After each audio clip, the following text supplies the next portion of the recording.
እዚ ኣብ ሱዑድ ዓረብ ተፈጺሙ ዘሎ ፍጻመ ካብ ተራ መርዓ ወፂኡ ዓብ ማሕበራዊ ስነ ልቦናዊ ቁጠባውን ባህላውን ክትዓት ዘልዕል ዘሎ ፍሉይ ተርእዮ እዩ።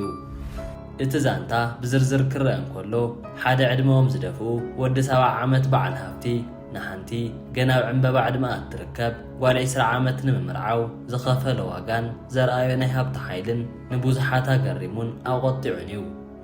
እቲ 5 ኪሎ ግራም ወርቂ ከም መህሪ ወይ መርዓዊ ህያብ ኮይኑ ክቐርብ እንከሎ እቲ ወርቂ ጥራይ ብናይ ሎሚ ናይ ዕዳጋ ዋጋ ዳርጋ $800,000 ኣሜሪካ ዝጽጋዕ ምዃኑ እቲ ሰብኣይ ዘለዎ ዓቕሚ ገንዘብ ንሕጊ ተፈጥሮን ንልሙድ ስርዓት መርዓን ክዳፍኖ ከም ዝደለየ ዘርእየና እዩ።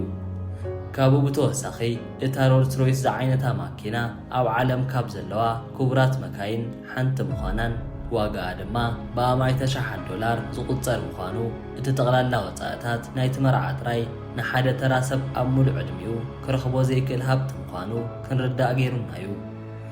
ነዚ ጉዳይ እዚ ካብ እተፈላለየ ሸነኻት ክንትንትኖም ከለና መጀመርታ እቲ ናይ 50 ዓመት ዕድመ ፍልሊ ዓብ ናይ ስነ ኣእምሮ ወጋግ ዝፈጥር እዩ።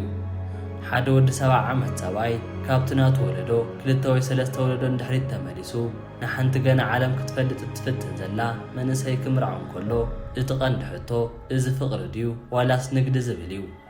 ኣብ ከምዚ ዝበለ ኩነታት እቲ ፍቕሪ ኣብ መንጎ ክልተ ማዕረ ዕድመ ዘለዎም ሰባት ዝፍጠር ዓይነት ስምዒት ዘይኮነስ ብወገን እቲ ሰብኣይ ምጥቃም ወይ ምቁፅጻር ብወገን እታ ጓል ድማ ውሕስነት ቁጠባ ንምርካብ ተገብረ ስምምዕ ክኸውን ይኽእል እዩ።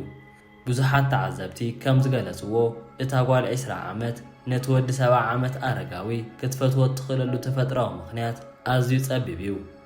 ስለዚ እቲ ቀንዲ ማግኔት እቲ 5 ኪሎ ወርቅን እታ ሮልስ ሮይስን እዩ ዝብል መደምደምታ ዘብጽሕ እዩ። ብኻልእ ሸነኽ ድማ እቲ በዓል ሃብቲ ነቲ ወርቂ ብኪሎታት ሰፊሩ ክህብ እንከሎ ኣብቲ ሕብረተሰብ ዘለዎ ስልጣንን ክብርን ንምርኣይ ተጠቀመሉ መንገዲ እዩ። ኣብ ሃገራት ዓረብ ብፍላይ ኣብ ሱዑድ ዓረብ መርዓ ብሰፊሕ ድግስን ክቡር ህያባትን ምኽባር ልሙድ ባህሊ እዩ። ይኹን እምበር እዚ ተረኣየ መጠን ሃብቲ ካብቲ ንቡር ዝወፀን ንብዙሓት መናእሰይ ዓረብ ዘቆጥዐን እዩ። ምኽንያቱ ሎሚ ኣብቲ ሃገር ብዙሓት መናእሰይ ብሰንኪ ቁጠባዊ ጸገምን ልዑል ዋጋ መርዓን ክምርዓው ዘይክእልሉ ኩነታት እንዳሃለወ ሓደ ኣረጋዊ ብገንዘቡ ተጠቂሙ ንሓንቲ ንእሽቶ ጓል ዓቢላ ምውሳዱ ኣብቲ ማሕበረሰብ ዘሎ ኢፍትሓዊ ናይ ሃብቲ ምክፍፋል ዘርኢ እዩ። እዚ ፍጻመ እዚ ኣብ ፌስቡክ፣ ትዊተርን ቲክቶክን ዓብ ጓህሪ ፈጢሩ እዩ። ገለ ሰባት እዚ መርዓ ዘይኮነስ ዕዳጋ ደቂ ሰባት እዩ ክብሉ ክነቕፍዎም ከለዉ፣ ገለ ድማ እታ ጓል ንመጻኢኣ ውሕስነት ረኺባያ ሕጂ ብሰላም ክትነብር ትኽእል እያ ብምባል እናተጣበቑላዮም። እቲ 5 ኪሎ ግራም ወርቂ ዘለዎ ትርጉም ክንሪኦም ከለና ወርቂ ካብ ጥንቲ ጀሚሩ ናይ ብልጽግናን ጽንዓትን ምልክት እዩ። ሓደ ሰብ 5 ኪሎ ግራም ወርቂ ክሽልም እንከሎ እቲ መልእኽቲ ኣነ ንዓኺ ክበቅዕ ዝኽእል ዓቕሚ ኣለኒ ዝብል እዩ።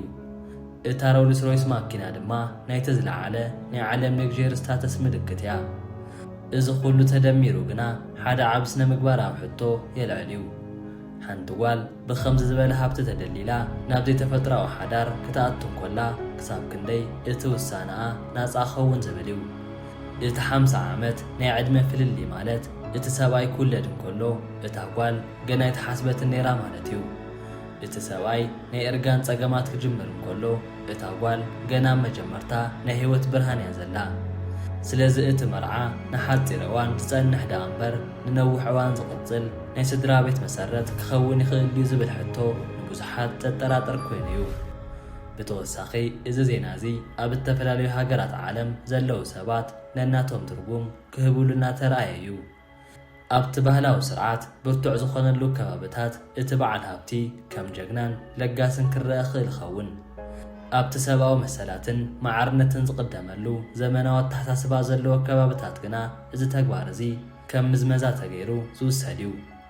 እታ ጓል ንውለዳ ንምሕጋዝ ወይ ካብ ድኽነት ምውፃእ ዝገበረቶ ውሳነ እንተኾይኑ ድማ እቲ ጉዳይ ዝያዳ ዘሕዝን ይኸውን ማለት እዩ። ብሓፈሻ እዚ ታሪኽ እዚ ኣብ መንጎ ሃብቲ ዕድመ ፍቕርን ምርጫን ዘሎ ተሓላለኸ ርከብ ዘርኢ ኮይኑ ኣብ መጻኢ እውን እቲ እተዋህበ ወርቅን ማኪናን ጥራይ ዘይኮነስ እቲ ሓዳር ክሳብ ክንደይ ዕዉት ክኸውን ይኽእል ዝብል ነጥቢ መዘራረቢ ምዃኑ ኣይክተርፎን እዩ። እቲ ኣብ ማሕበራዊ ሚድያ ዝዘውር ዘሎ ምስልታትን ቪድዮታትን ድማ ነዚ ኩነታት እዚ መመሊሱና ቃልሖ እዩ። እዚ ታሪክ እዚ ሓደ ዓብ ትምህርቲ ዝህበና ነገር እንተሃለወ ገንዘብ ንብዙሓት ነገራት ክዕድግ ከም ዝኽእል እዩ። ገንዘብ ጽባቐ፣ ምቾት፣ ክብርን ንውሓትን ክዕድግ ይኽእል እዩ። እንተኾነ ግና ናይ ሓቂ ስምዒታዊ ምትእስሳር ክዕድግ ይኽእል እዩ ዝብል ሕቶ ኩሉ ግዜ ክፉት እዩ። እታ ጓል 20 ዓመት ኣብቲ ሮልስ ሮይስ ማኪና ተቐሚጣ 5 ኪሎ ወርቂ ተሰሊማ ክትስሐቕ እንኮላ ኣብ ውሽጣ እንታይ ይስምዓ ዝብል እዩ። እዚ በዓል ሃብቲ ዘቕረቦም ኣዝዮም ክቡራት ህያባት ነታ ጓል ኣብቲ ሕብረተሰብ ዘለዋ ደረጃ ክብ ንምባል ተገብረ ጥራይ ዘይኮነስ ነታ ዓብዪ ናይ ዕድመ ጋግ ንምዕባስ ተጠቀመሉ ናይ ካሕሳ ስትራቴጂ ክኸውን ይኽእል እዩ። ኣብ ስነ ልቦናዊ ትንተና ሓደ ሰብ ካብቲ መጻምድቱ ብዕድመ ኣዝዩ ክርሓቕ እንከሎ እቲ ዘሎ ናይ ጉልበትን ናይ ኣተሓሳስባን ጋግ ንምምላእ ናብ ቁሳዊ ነገራት ዘድህብ እዩ። እዚ ማለት ድማ እቲ ዘይርአ ስምዒታዊ ድልድል ብዝርአ ወርቅን መካይንን ንምትካእ ዝግበር ናይ ንኡስ ኣእምሮ ጻዕሪ እዩ።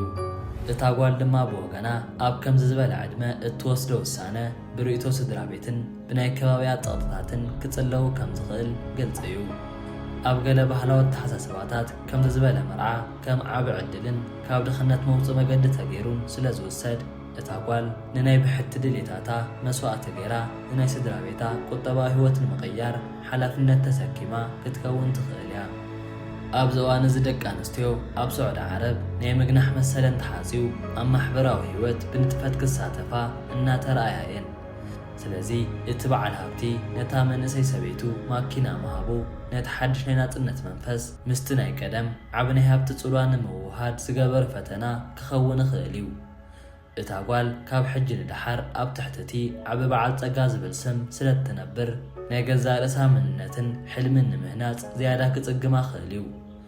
እቲ መንጎኦም ዘሎ ናይ 50 ዓመት ፍልሊ ማለት እታ ጓል ገና ናይ ህይወት ተመክሮ ክትቀስም እንኮላ እቲ ሰብኣይ ግና ናብቲ ናይ ዕረፍቲ ወይ ናይ ብርሰት ዕድመ ይቐርብ ምህላው እዩ። እዚ ድማ ኣብቲ ሓዳር ናይ ሓሳብ ምልውዋጥን ሓበራዊ ተረድኦን ንምፍጣር ዓብ ዕንቅፋት ክኸውን ከም ዝኽእል ሞያውን ስነ ኣእምሮን ይገልጹ እዮም። ብኻልእ መዳይ እዚ ፍጻመ እዚ ኣብቲ ዞባ ዘሎ ናይ ጾታ ፖለቲካ ዘጉልህ እዩ። እዚ ተግባር እዚ ንመናእሰይ ደቂ ተባዕትዮ እውን ተስፋ ዘቆርጽ እዩ። ምክንያቱ ምስ ከምዚኦም ዝበሉ ሚልዮነራት ተወዳዲሮም ሓዳር ክመስርቱ ኣዝዩ ጸጋሚ ገይርዎ እዩ። እቲ ብኪሎታት ዝስፈር ወርቂ ንመጻ ወለዶ ፍቕሪ ብገንዘብ ይዕደግ ዝብል ጉጉይ መልእኽቲ ከመሓላልፍ ስለ ዝኽእል ማሕበራዊ ክብርታት ኣብ ሓደጋ ኣውዲቕዎ እዩ። እቲ መርዓ ኣብ ማሕበራዊ ሚድያ ብሰፊሑ ክዝርጋሕ ምፍቃዱ ድማ እቲ በዓል ሃብቲ ንዓወቱ ንዓለም ከርኢ ዘለዎ ባህጊ ዘርኢ እዩ። እዚ ኩሉ ሃብቲ ኣብ ቅድሚ ዓይኒ ብዙሓት ድኻታት ክዝርጋሕ እንከሎ ማሕበራዊ ቅሬታን ቅንን ክፈጥር ይኽእል እዩ። ኣብ መደምደምታ እቲ ታሪኽ ካብቲ እተዋህበ ወርቅን ማኪና ንላዕሊ ብዛዕባ ተባዓለምና ዘሎ ናይ ሃብቲ ዘይማዕርነትን እቲ ንደቂ ሰባት ናብ ኣቑሑት ዝቕይር ናይ ቁሳውነት ኣተሓሳስባን ዘቃልሕ ዓብ ቤት እዩ። እቲ ካብ ቁፅጥር ወፃእ ዝኾነ ናይ ዝመርዓ ወረ ነቲ መንጎ ባህላዊ ስርዓትን ዘመናዊ ነባብራን ዘሎ መፍሕፋሕ ብግልፂ ዘርኢ እዩ። እዚ ፍጻመ እዚ ጥራይ ዘይኮነስ እቲ ድሕሪ ባይታ ዘሎ ሕጋውን ማሕበራዊ ንዑላት ክርአ እንከሎ እቲ በዓል ሃብቲ ነቲ ዝሃቦ 5 ኪሎ ወርቂ ከም ውሕስነት መጻኢ እታ ጓል ገይሩ ጥራይ ዘይኮነስ ከም መርኣያ ናይቲ ንሱ ዝውክሎ ዓብ ስድራ ቤት ወይ ዓሌት ዝሃቦ ክብሪ ዝቑጸር። ኣብ ገለ ከባቢታት ስዑድ ዓረብ መርዓ ብልዑል ሃብቲ ምድማቕ ነቲ ስድራ ቤት ኣብቲ ሕብረተሰብ ዘለዎ ናይ ስልጣን ቦታ ዘደልል እዩ። እታ ጓል ድማ ነዚ ኩሉ ጸጋታት ክትቅበል እንኮላ ኣብቲ ሕብረተሰብ ካብ ዘሎ ተራ ናይ ምንባር ደረጃ ወፃእ ናብቲ ናይ ላዕለዋይ መደብ ስድራ ቤታት ትጽምበረላ ማለት እዩ። እዚ ድማ ካብቲ ንቡር ናይ ስምዒት ጥምረት ንላዕሊ ናይ ደረጃን ናይ ክብረ ስምን ውዕል ምዃኑ ዘመላኽት እዩ። እቲ ማሕበራዊ ሚድያ ተራእየ ናይቲ ጽምብል ስእለ ቅርጽታት ነቲ ተሓላለኸ ስነ ስርዓት መርዓ ዓረብ ዝያዳ ዘጉልህ ኮይኑ እቲ ኩሉ ወርቂ ኣብ ሰውነታ ተሰኪማ ክትርአ እንኮላ እቲ ወርቂ መመላኽዕ ጥራይ ዘይኮነስ ከም ሓደ ዘይነቓነቕ ቁጠባዊ ዓንዲ እዩ።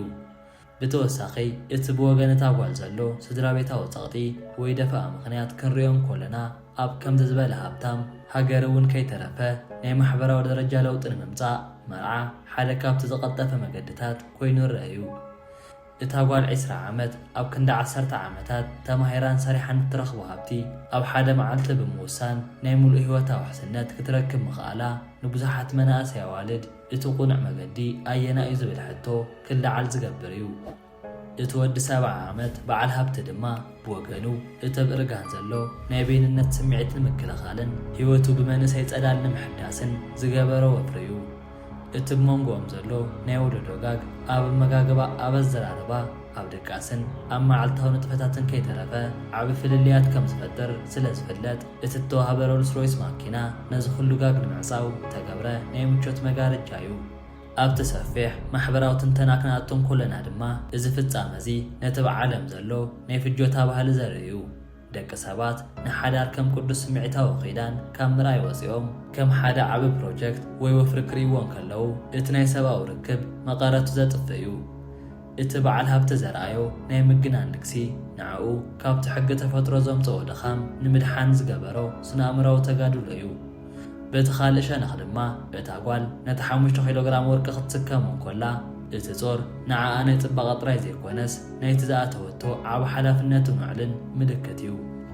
እዚ መርዓ እዚ ኣብ ታሪኽ እቲ ዞባ ከም ሓደ ዓብ መዘራረቢ ኮይኑ ክተርፍ እንከሎ ንመጻኢ ወለዶታት ድማ ብዛዕባ እቲ መንጎ ሃብትን ናጽነትን ዘሎ ደረት ዘይብሉ ዝምድና ዓብ ምስክርነት ኮይኑ ዝቕጽል እዩ።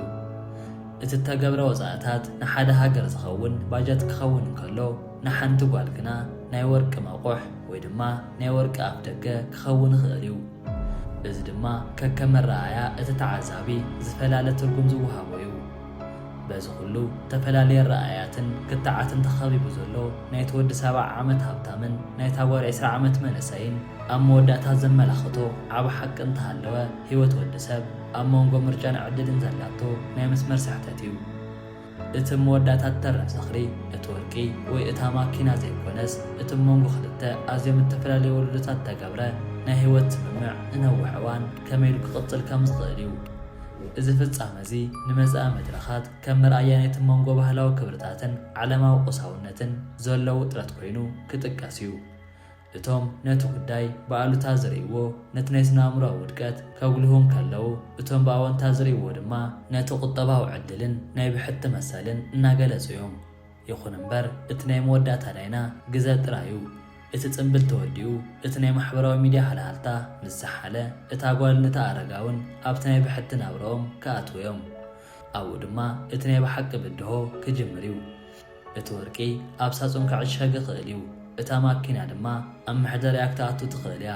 እቲ ናይ መንፈስን ናይ ሓሳብን ምቅርራብ ግና ብገንዘብ ክዕደግ ወይ ክስራሕ ዝከኣል ኣይኮነን። እዚ ታሪኽ እዚ ንኹሎም መናእሰይ ከም ሓደ ዓብ መስትያት ኮይኑ ኣብ ህይወትና ቀዳምነት ክንሰርዖ ዘለና ክብርታት እንታይ ምዃኖም ዳግም ክንሓስበሉ ዘዘኻኽረና እዩ። ሃብቲ ንምቾት ዓብ ባይታ ክፈጥር ክእል እዩ። ንሓጎስን ትርጉም ዘለዎ ሓዳር ግና እቲ ቀንዲ ባእታ ሰብኣዊ ርክብን ምክብባርን ምዃኑ ኣይተርፎን እዩ። ብሓፈሻ እዚ ኣብ ስዑድ ዓረብ እተረኣየ ፍሉይ መርዓ ናይ ሓደ ውልቀ ሰብ ዛንታ ጥራይ ዘይኮነስ ናይዚ ዘለናዮ ዓለማዊ ኩነታት መግለፂ እዩ። ደቂ ሰባት ካብ ዘመናት ጀሚሮም ንፍቕርን ንጥቕምን ንምውሃድ ክቃለሱ ጸኒሖም እዮም። ሕጂ ግና እቲ ፍልሊ ብኸምዚ ዝበለ ገዚፍ ቁፅርታት ክግለጽ እንከሎ ዝያዳ ዘገርም ኮይኑ እዩ። እቲ ዛንታ ንመጻኢ ወለዶታት ከም ሓደ ዓብ ትምህርቲ ኮይኑ ክተርፍ እዩ። እቲ ትምህርቲ ድማ ገንዘብ ንህይወት ከቃልሎ ክእል እዩ ኮይኑ ግና ንህይወት ክትኮ ይክእልን ዝብል ሓሳብ እዩ።